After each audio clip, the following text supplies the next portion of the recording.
Salutare tuturor! În clipul de astăzi discutăm despre cât de importantă este casca moto, ce anume este important la ea și cum să o alegi. Stați alături de mine în acest clip și o să vă explic în detalii toate aceste lucruri. Și tot în acest clip o să vă arăt și casca mea moto cu care am căzut recent și cumva această cască mi-a cam salvat viața. O să vă dau și câteva detalii despre accident și despre cască. Hai să nu mai pierdem timpul și să intrăm în toate detaliile pe care le-am menționat.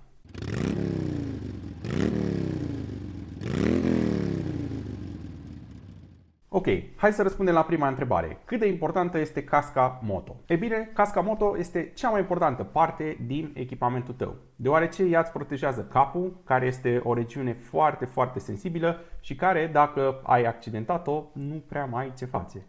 Este destul de simplu. Iar cumva, în cazul în care ai un accident, este aproape imposibil să nu te lovești și la cap. Oricât ne-ar plăcea nouă să ne plimbăm ca în Sons of Anarchy, fără cască și cu pletele în vânt, în viața reală nu prea poți să faci chestia asta fără să te expui la un risc enorm de mare. Și acum vreau să vă dau și două exemple foarte simple cu niște cazuri care le cunosc. Primul caz este acela al unui biciclist care a căzut la o viteză foarte, foarte mică, undeva pe la, 10-15 km la oră maxim, nu cred că avea mai mult. A căzut de pe bicicletă, s-a lovit cu capul de bordură. El a rămas în prezent cu sechele neurologice pe viață. Nu prea își mai poate mișca membrele, e destul de nasol. Iar chestiile astea nu se pot repara, nu mai poate face bine nimeni. Da? Dacă ar fi purtat măcar o cască de aia de bicicletă foarte, foarte simplă, probabil nu ar fi ajuns în situația în care este acum. Este o situație foarte tristă și cumva nu este singura. Iar acum vreau să vă dau exemplul numărul 2 cu un motociclist care mergea pe lângă o coloană de mașini, tot așa, la o viteză enorm de mică, undeva la 20 de km la oră, 30 maxim, da? Avea casca pe cap, însă nu era legată, da? Pentru că și-o dăduse jos mai devreme și a uitat să-și lege casca. Ei bine, în timp ce mergea pe lângă coloana asta de mașini, la un moment dat unul din șoferi a deschis ușa fără să asigure și motociclistul a lovit acea ușă. În momentul impactului cumva a zburat peste ușă, iar casca lui i-a sărit de pe cap. S-a mișcat cumva, nu știu exact cum s-a întâmplat, însă ce e sigur este că atunci când a ajuns la sol și când a lovit cu capul de sol, casca nu mai era acolo, iar el a lovit direct cu capul de asfalt. Din păcate, motociclistul despre care vorbesc a murit. Astea sunt două întâmplări pe care le știu personal și care cumva sunt destul de triste și sper cumva ca poveștile astea două, care tocmai vi le-am spus, să vă facă cumva să înțelegeți cât de importantă este casca atunci când vorbim de motociclete, scutere, biciclete, trotinete, lucruri de genul ăsta pe două roți. Este foarte importantă deoarece în momentul unui impact capul este foarte sensibil, iar dacă tu te-ai lovit de un obiect tare, cum este asfaltul, bordura, un stâlp sau temirce, ai foarte mari șanse să creezi o rană care nu se mai poate vindeca sau chiar să mori. Deci, cred că este foarte important să purtați cască. Bun, și acum că am terminat cu secțiunea tristă în care am încercat să vă explic cât de importantă este o cască moto, vreau să trecem mai departe și să vă explic ce anume este important atunci când îți cumperi o cască. Sper să nu omit chestii importante, însă dacă o să omit, probabil o să mai fac încă un clip pe tema asta și o să vorbesc despre ele. Bun, și acum în secțiunea asta o să începem prin a vă arăta casca cu care eu am căzut și casca care mi-a salvat capul. Este o cască de la MT Helmets, nu a fost ceva foarte, foarte scump, a fost vreo 500 și ceva de lei. Însă, ce a fost important la casca asta și de ce și-a făcut treaba? Chiar dacă a costat atât de puțin, casca a fost foarte bună. Ei bine, în primul și în primul rând, dacă vă uitați aici în spate, pe spatele căștii, se pot vedea două lucruri foarte esențiale atunci când îți cumperi o cască moto, și anume certificările. Orice cască moto trebuie să fie certificată că este construită cum trebuie, că a fost testată și că îți oferă cumva protecția necesară atunci când ai un accident. Certificările astea exact asta atestă. Faptul că casca asta o să îmi protejeze capul așa cum trebuie în cazul unui accident. Și aici avem o certificare DOT, bineînțeles. Ea este foarte importantă, însă nu cea mai importantă. Și încă o certificare ECE. Ei bine, aceasta din urmă, certificarea asta ECE, este una dintre cele mai importante certificări atunci când vorbim de căști moto. Bineînțeles, există și certificarea FIM, însă căștile care au certificarea FIM de obicei sunt pentru curse, pentru mersul pe circuit. Însă tu, ca un motociclist normal care mergi pe stradă, nu ai nevoie de alte certificări în afară de ECE și DOT. Un alt lucru care este foarte important și această cască l-a avut este testul SHARP. Testul SHARP este un test care ia casca și o lovește pe toate părțile ei. Ei bine, în testul SHARP Ei testează cât de bine rezistă casca în fiecare zonă a ei, da? Pentru diferite tipuri de impact. Un impact pe partea laterală, un impact pe partea frontală, un impact pur și simplu așa cu capul înainte. Da? Iau casca și o plesnesc în toate direcțiile să vadă cât de bine rezistă. Casca asta a avut 4 stele din 5 la testul SHAI, ceea ce este un rezultat destul de bun, mai ales pentru o cască care a costat 500 și ceva de lei. Da? Deci nu a costat o avere. Iar aici vreau să menționez faptul că nu trebuie să dai enorm de mulți bani pentru a avea o cască sigură. Și credeți-mă când vă spun că puteți găsi căști bune la bani foarte puțini. Însă trebuie să nu cădeți în capcana aia să luați căști contrafăcute, care par ca niște căști scumpe, însă sunt de fapt niște cipăreli făcute în China, din plastic, care se vor sparge și dacă le-ai scăpat de pe masă. Da? Sunt și genul ăla de căști, feriți-vă de ele, de obicei le găsiți la 200-300 de lei. Sunt incredibil de proaste și de obicei au tot felul de stickere de-astea lipite acolo să pare că sunt cât mai profi, dar de fapt sunt niște cipăreli foarte ieftine care nu o să-ți salveze viața și probabil risc să mori din cauza lor. Bun, revenind. Deci nu luați o cască moto dacă nu are certificarea ECE. Este foarte importantă. Și acum o să intru un pic în discuție despre ce înseamnă certificarea asta. Ei bine, certificarea ECE are foarte multe teste incluse. Însă lăsând la o parte testele normale în care ia casca și o trântește de ceva să vadă dacă rezistă la impact, ei testează și alte lucruri care sunt la fel de importante într-un accident. Și o să încep acum să vă explic care sunt lucrurile astea pe care le testează în plus față de un test normal de impact. Ei bine, în primul și în primul rând, în viața reală, când ai un accident, nu ai un singur impact. Da? Capul tău nu se lovește odată de un lucru și gata. Se lovește în repetate rânduri. Da? Poate odată lovești cu capul așa de bordură, apoi te mai rostogolești, mai lovești cu partea asta de bordură, iar la final, nu știu, ajungi cu partea asta să lovești de, nu știu, un stâlp sau ceva care e pe marginea drumului. În viața reală, capul tău și casca se lovesc de mai multe lucruri până când tu te oprești. Asta testează și ei prin testele care le fac cu certificarea asta ECE. Testează chestii care se întâmplă în viața reală. Iar acest lucru cu impact multiplu este unul din lucrurile care se întâmplă. Bun, și începând de acum un an sau doi, se mai testează încă câteva lucruri foarte importante.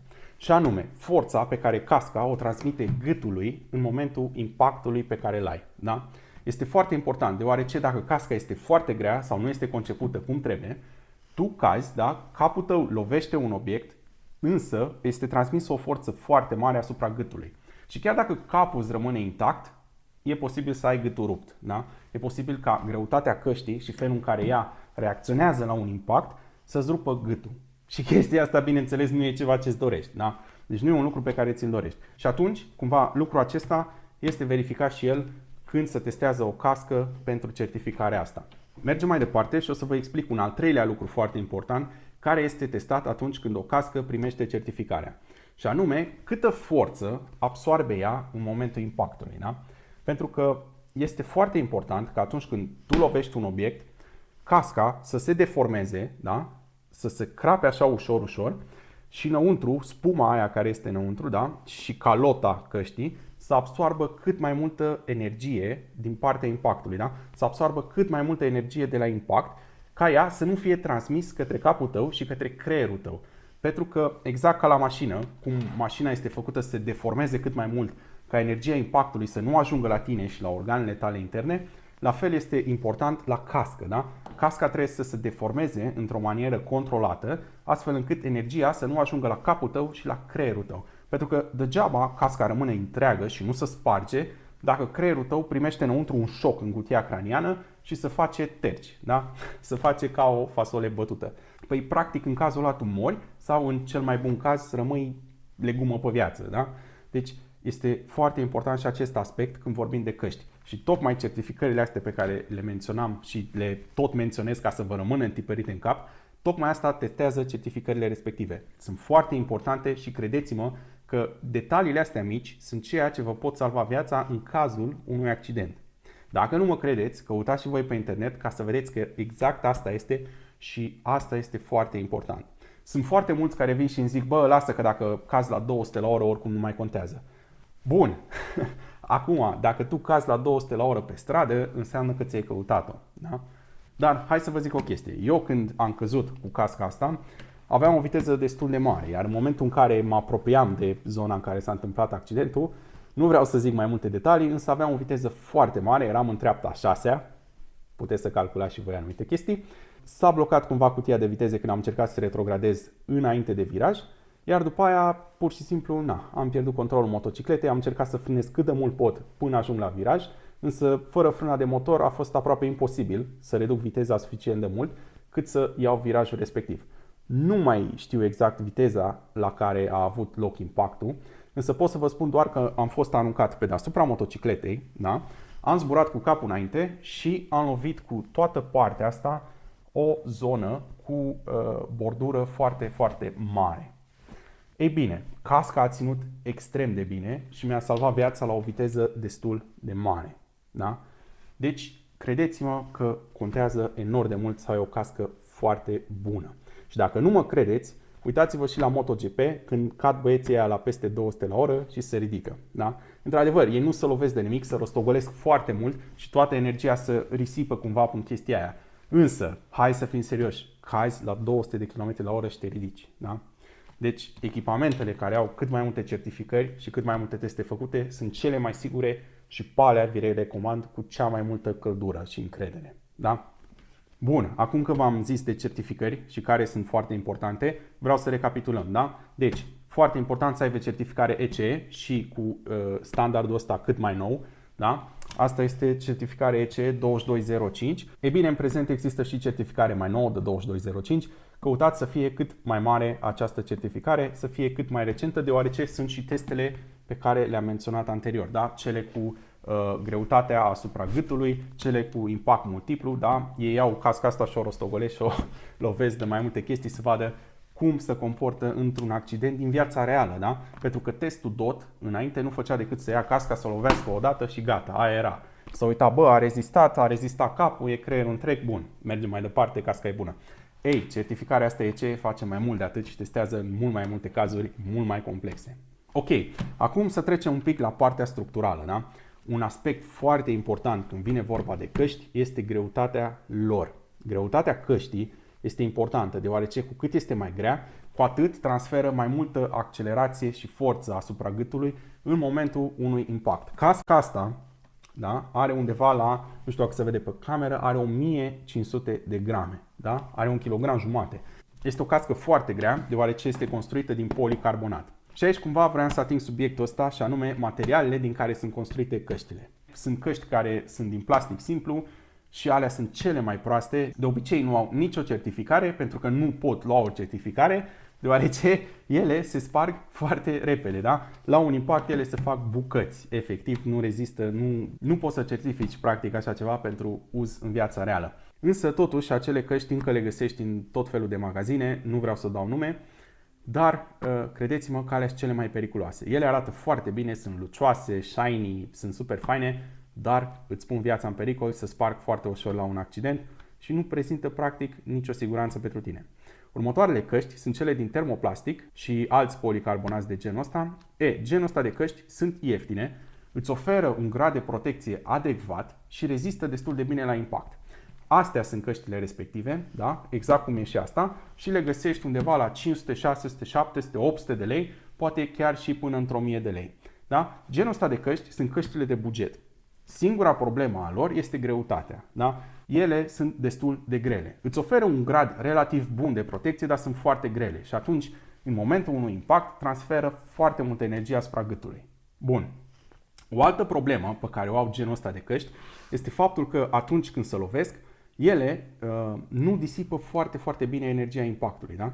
De obicei se crapă în locul respectiv și energia este transferată mai departe sau dacă nu se crapă, atunci șocul este transferat direct către creier. Și chestia asta nu este un lucru de dorit. Într-adevăr, producătorii, ca să prevină chestiile astea, înăuntru adaugă o spumă mai groasă și o spumă în mai multe straturi. Și aici intru într-un alt subiect pe care o să-l dezbat imediat, și anume cât de important este interiorul căștii și felul în care este făcut. Dar o să ajungem imediat la detaliile alea. Deci, cum ziceam, producătorii de astfel de căști, ca să atenueze cumva insuficiența materialului ăsta de plastic, înăuntru fac o protecție din spumă pe mai multe straturi. Și spuma aia cumva preia o parte din șocuri care nu se pot disipa în acest material de plastic. Ok, trecem mai departe la căștile de fibră de sticlă. Căștile astea sunt un pic mai scumpe decât genul ăsta de căști de plastic, însă oferă un grad de protecție mult mai bun. De ce? Deoarece fibra de sticlă are proprietatea de a se crăpa așa în bucățele mici și de a disipa mult mai bine impactul care vine asupra capului tău. Da? Deci are proprietatea asta de a se sparge, de a se fărâma cumva în niște bucățele micuțe și de a disipa energia pe o zonă mai mare. Lucru care, după cum v-am menționat anterior, este foarte important. Da? Bun, căștile astea de fibră de sticlă le găsiți cumva de pe la 800-900 de lei în sus și din punctul meu de vedere sunt un compromis destul de bun între o cască de genul ăsta de plastic și o cască mult mai bună de carbon. Da? Și aici ajungem la căștile de carbon care, din punctul meu de vedere, sunt cele mai bune. Da? În momentul de față, căștile de carbon sunt cele mai căutate, cele mai scumpe și, din punctul meu de vedere, și cele mai bune. Deoarece combină utilul cu plăcutul într-un mod foarte bun. Carbonul, după cum știm, rezistă enorm de bine, deoarece sunt făcute inclusiv cockpituri pentru super mașini și supercaruri din materialul ăsta, deoarece rezistă enorm de mult la impact. Și pe lângă faptul că rezistă foarte bine la impact, carbonul este foarte ușor, este mai ușor decât fibra de sticlă. Și cumva ăsta este avantajul principal când vorbim de căști de carbon, faptul că sunt foarte ușoare, disipă suficient de bine energia în cazul unui impact și rezistă enorm de bine în cazul unor impacturi multiple. Bun, cam asta ar fi în mare parte despre calota exterioară a unei căști, despre certificări și lucrurile importante când vorbim de partea exterioară a căștii. Bun, acum, după cum spuneam, trebuie să vorbim despre ce se întâmplă în interior. Pentru că este la fel de important ca ce se întâmplă în exteriorul căștii. Și anume, în interior, după cum puteți vedea, există prima parte de protecție, da? Care de obicei este dintr-un material de ăsta pufos, cu o spumă moale, făcută dintr-un fel de burete. Rolul ei este de a ține casca cât mai fixă pe cap. După ce treci de acest material, primul material de protecție, care este făcut în mare parte să absoarbă șocurile mai ușoare, da? Dăm de un alt material mult mai gros. Și aici, dacă scot, bineînțeles, chestia asta, așa, încerc să o scot pe cât de bine se poate, o să vedeți o spumă neagră mult mai tare. Da? Este un fel de polistiren expandat sau ceva de genul ăsta, un material de spumă foarte densă, însă la fel de rezistentă. Și, după cum spuneam mai adineaura, producătorii de căști mai ieftine pun tot felul de straturi de materiale de genul pentru a reduce neajunsurile provenite de la calota exterioară din plastic. Bineînțeles, producătorii de căști mai scumpe de fibră de sticlă sau de carbon fac și ei același lucru, iar chestia asta cumva îți oferă o protecție și mai bună în momentul unui impact. Deci este foarte important ca casca pe care o cumpărați să nu aibă doar un singur strat de spumă înăuntru și să aibă mai multe straturi.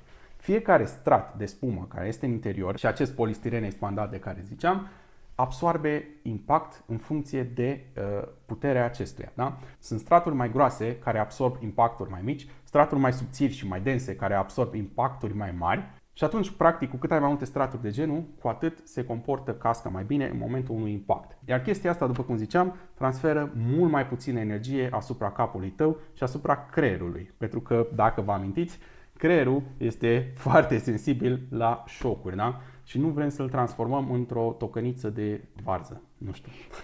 Deci, cam asta ar fi pe partea de interior. Este foarte important să ai cât mai multe straturi de genul ăla pentru a-ți proteja capul. Iar acum, un alt aspect enorm de important, felul în care ea se așează pe capul tău. Este enorm de important acest lucru, deoarece dacă ai o cască, da, care face așa pe capul tău, nu te ajută la nimic în cazul unui impact. Da? Este foarte important ca casca să-ți stea fixă. Și aici sunt două lucruri enorm de importante la care trebuie să fiți atenți. Producătorii de căști mai ieftine produc doar una sau două calote de tipul ăsta, exterioare. Iar chestia asta este importantă de ce? Pentru că, bineînțeles, ca să ai o potrivire cât mai bună pe cap, trebuie să ai calota exterioară cât mai potrivită pentru capul tău. Da? Este simplu. Nu ai cum să bagi, nu știu, un cap oval într-o cască rotundă, ca să fiu așa mai sincer. Și atunci producătorii care fac căști ieftine produc maxim o calotă sau două pentru tipul respectiv de cască. Și ca să se potrivească cumva pe cât mai multe tipuri de cap, ei modifică de fapt interiorul căștii și îl ajustează în funcție de mărimea de care ai tu nevoie. Și atunci, Când cumpărați o cască, o să vedeți că scrie că are o calotă de tip XS până la M și o altă calotă de la M până la XXL. Ei bine, chestia asta nu este foarte bună. Tu ai nevoie de o cască care să stea cât mai bine pe cap și să fie cât mai potrivită pentru capul tău. Într-adevăr, poți face un compromis cu o astfel de cască, da? Și s-a văzut că la mine a rezistat suficient de bine, să zicem, însă nu este ideal. Da? Eu am avut noroc, însă tu poate nu o să ai norocul ăsta. Da? Așa că căutați căști care au mai multe calote făcute, da? Și anume una de la XS până la M, una de la M până la XL și una de la XL până la XXL, da? Este foarte important acest lucru, deoarece cu cât casca îți stă mai bine pe cap, cu atât te protejează mai bine. Însă, bineînțeles, chestia asta înseamnă costuri de producție mult mai mari, deci foarte probabil nu o să găsiți o cască cu mai multe mărimi de calotă exterioară decât în zona aia mai scumpă, da? Este un neajuns, din păcate, și cumva înțeleg faptul că costă mai mult, că trebuie să produci o altă matriță în care să toarnă cochilia asta exterioară. N-ai ce să faci, ăsta este sportul care ne place, este destul de periculos, însă este o investiție foarte bună în sănătatea voastră, da? Așa că nu dați înapoi de la acest lucru și încercați să căutați o cască cu măcar 3 mărimi de calotă. Producătorii cei mai scumpi și căștile cele mai scumpe au cumva câte o calotă pentru fiecare mărime. Dar chestia asta îți dai seama că implică costuri enorm de mari, gen 2000 de euro pe o cască. Noi nu suntem acolo și probabil nu cred că sunt foarte mulți dintre cei care se uită acum la acest clip care ar da 2000 de euro pe o cască. În general căștile alea au și certificare FIM, care este foarte tare și ai voie pe circuit doar cu căști certificate FIM.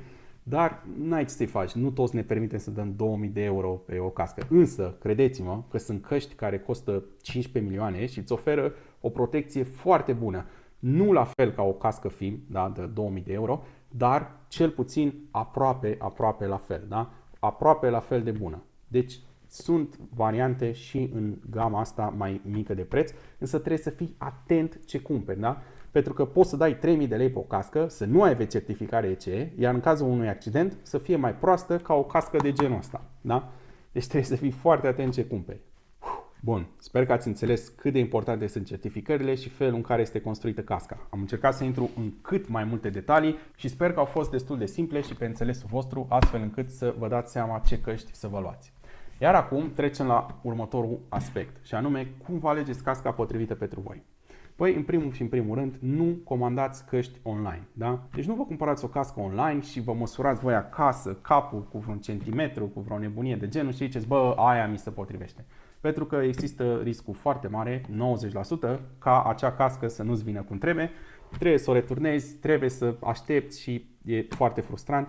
Mergi într-un magazin moto. În toate magazinele moto, în majoritatea magazinelor moto, o să găsești oameni care știu ce fac și care sunt pasionați de domeniul ăsta și o să te poate ajuta să-ți găsești casca potrivită pentru tine. În primul rând, eu aș recomanda, dacă ai bani, să-ți iei o cască de carbon. Din păcate, căștile astea le găsești începând cam cu 1700-1800 de lei în sus, însă sunt cea mai bună opțiune din punctul meu de vedere. Apoi sunt căștile din fibră de sticlă, care sunt suficient de bune și sunt cumva o opțiune de mijloc, da? Și dacă nu poți să-ți cumperi o cască de carbon sau de fibră de sticlă, există a treia opțiune, cea de buget, căștile astea dintr-un plastic foarte rezistent. Însă, la această categorie este foarte important să fii atent la certificări, da? Și aici cumva mă gândesc la toate căștile, nu doar la astea de plastic, însă în special mai mult la astea de plastic. Asigură-te că au certificările care trebuie, da? Certificare ECE, certificare DOT și testul Sharp. Dacă le are pe toate trei, iar la testul Sharp are măcar 4 stele din 5, casca aia sigur o să fie bună. Nu cumpăra nicio cască dacă nu are certificare. Nu contează că casca aia a costat 2000 de lei sau are prețul de 2000 de lei, nu o lua dacă nu are certificări. Da? Este foarte important. Nimic nu poate să-ți garanteze că acea cască te va ajuta în cazul unui impact. Da? În schimb, certificările astea chiar contează și chiar sunt teste foarte bune făcute de oameni foarte deștepți care se asigură că casca te protejează în cazul unui accident. Este foarte important acest lucru. Ok. Bun. Iar acum o să intru într-o zonă foarte controversată și o să-mi iau destul de mult hate pe chestia asta, dar să fie primit. Și anume, nu cumpărați căști second hand. Pauză. Da, deci chiar nu glumesc, nu cumpărați căști second hand. Nu știți cum au fost întreținute, nu știți dacă au fost scăpate pe jos, pentru că este iară un aspect foarte important să nu scapi casca pe jos, pentru că se tasează chestiile alea dinăuntru și nu-ți mai oferă o protecție suficient de bună. Iar un alt lucru, nu știi cât de veche e casca. Tu o cumperi second hand, dar nu știi cât de veche e ea. Da? Iar chestia asta este importantă, de ce? Pentru că după 4-5 ani, materialele astea din cască se degradează. Casca nu-ți va mai oferi protecția de la început și nu va mai funcționa ca atunci când a fost testată și a luat standardele respective. Deci tu nu o să mai ai nicio garanție că acea cască se va comporta cum trebuie într-un accident. Bun, și ca să recapitulăm, deci practic nu luați căști second hand sau căști care sunt mai vechi de 4 ani, deoarece nu ai nicio garanție că ele vor mai funcționa cum trebuie în cazul unui accident. Știu că o să-mi primesc mult hate pentru chestia asta, însă, din păcate, ăsta este adevărul, da? Trebuie să vă luați o cască nouă, trebuie să aibă certificări, trebuie să fie construită cum trebuie. Da? Nu irosiți banii, pentru că decât să dați 200 de lei pe o cască second hand, mai bine mai faci rost de 300-400 de lei și ții măcar una de plastic cu certificările care trebuie și care îți oferă măcar minimul de protecție în cazul unui accident. Este foarte important chestia asta, deoarece este viața voastră în pericol și sănătatea voastră. Da? Așa că dacă vă mai amintiți și povestile care v-am zis la început, băgați la cap, deoarece nu este de joacă cu chestia asta. Da? Bun, și acum să trecem la ultimul aspect. Da? Ce tip de cască să-ți iei? Da? Dacă să-ți iei o cască integrală, cască flip-up sau tigăile alea care ți le pui așa în cap și le vezi purtate în Sons of Anarchy sau alte chestii de genul ăla. Ei bine, o să încep de la început și o să vă spun că căștile alea care vin așa pe cap ca o tigăiță, ca să fie legale, da? Să nu zică poliția că nu porți cască, ei bine, alea nu contează aproape deloc, nu-ți oferă aproape nicio protecție în caz de accident și sunt practic aproape zero genul ăla de căști. Știu, e fain. Și mie mi-ar plăcea să pot să merg, bineînțeles, cu pletele în vânt, da? Și să pot să simt aerul cum trece prin față și să admir peisajul cât mai bine. Însă, din păcate, nu funcționează așa. Singurele căști care cumva îți oferă un grad bun de protecție și combină și utilul cu plăcutul, da? Sunt căștile flip-up. Căștile flip-up sunt singurele care, în timp ce mergi cu motocicleta, poți să le mai ridici așa în sus și să te bucuri de aerul care îți trece cumva așa prin față și de libertatea respectivă și sentimentul respectiv de libertate. Însă eu personal iubesc căștile integrale, căștile care sunt un întreg, da? Pentru că alea îți oferă gradul maxim de protecție. Deci, e simplu. Dacă vrei gradul maxim de protecție, alege o cască integrală. Dacă vrei un compromis sau o soluție de jumătate, da, poți să mergi pe căștile flip-up sau modulare, ambele cumva sunt la fel de bune și practic poți să o faci integrală sau să o rupi pe jumate și să te bucuri de aerul care îți trece prin față, Da. În fine, ideea e că asta ar fi soluția de compromis în cazul în care nu vrei o cască integrală, da?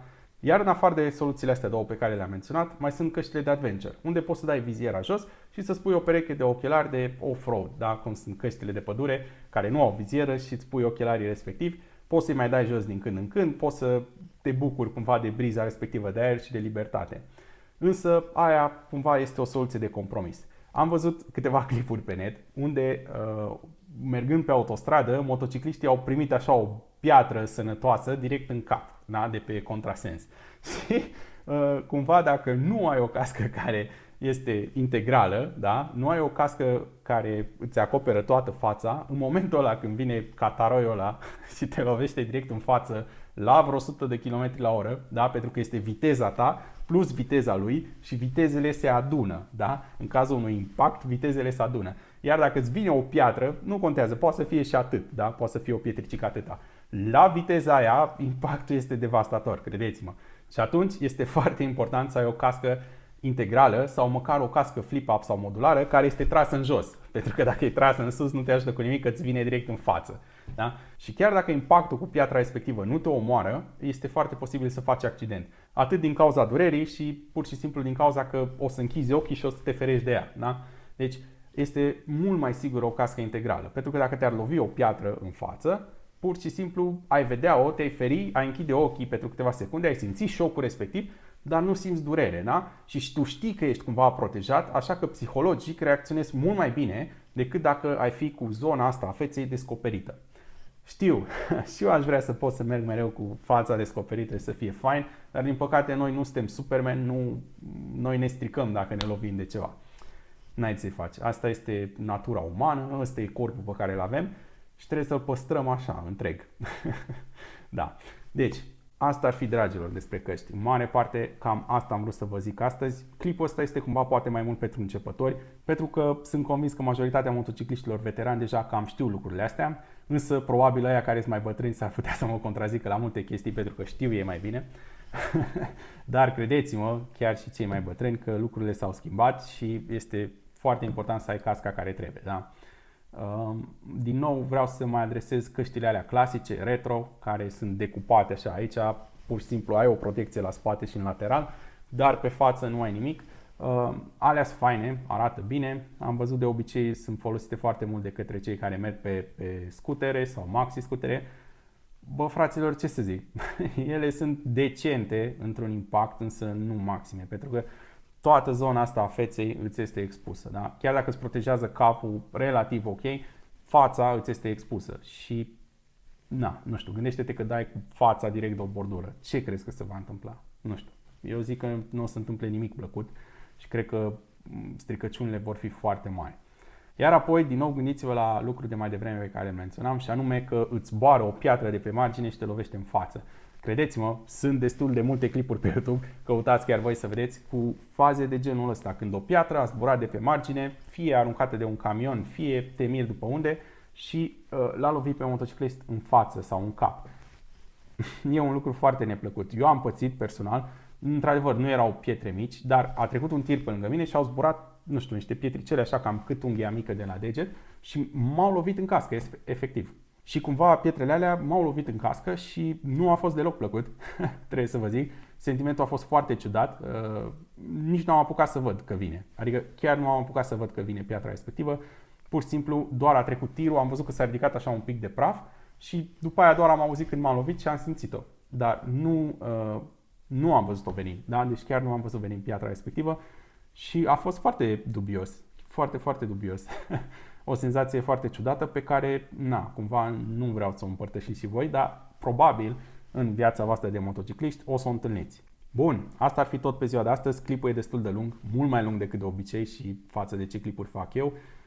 Probabil or să mai fie greșeli de editare sau de imagine, însă mi-e foarte lene să reau tot ce am povestit până acum în cazul în care sunt greșeli pe undeva. Așa că dacă apar chestii în cadru sau lucruri de genul, ignorați-le, asta e, nu avem un studio profesionist sau un cameraman profesionist, nu e nimeni în spatele camerei, momentan sunt singur, așa că nu. Sper ca informația să fie importantă și să nu vă agățați de lucruri de genul. Dacă considerați că clipul ăsta e important, dați-l mai departe și către alți motocicliști, dați-le și lor să vadă, să înțeleagă cât de importantă este casca, ce anume e important la o cască și cum să-și aleagă casca respectivă.